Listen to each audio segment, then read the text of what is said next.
মেঘ বলতে আপত্তি কি? বেশ বলতে পারি। ছাদের উপর মেঘ দাঁড়াতো ফুল পিসিমার বাড়ি। গ্রীষ্ম ছুটি চলছে তখন। তখন মানে কবে?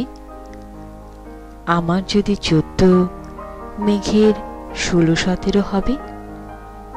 ছাদ থেকে হাতছানি দিত, ক্যারাম খেলবি? আয়। সারা দুপুর কাহাতকার ক্যারাম খেলা যায়। সেই জন্যেই জোচ্চুরি হয়। হ্যাঁ, জোচ্চুরি হতো। আমার যদি 14, মেঘের 15-16 মতো। ঘুরিয়ে দিতে জানত খেলা।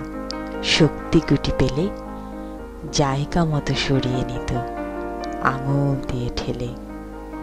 শুধু আঙুল, বোর্ডের ওপর লম্বা ফ্রকের ঝুল ঝপাং ফেলে ঘটিয়ে দিত গুটির দিক ফুল। এইখানে না, না ওখানে, হ্যাঁ এইটা না ওটা। ঝাঁপিয়ে পড়ে ছিনিয়ে নিল গুটির বাক্সটা। গুটিরও সেই প্রথম মরণ। প্রথম মরা মানে বুঝবে শুধু তারাই যারা ক্যারাম খেলা জানে। চলেও গেল কদিন পরে মেঘ যেমন যায়।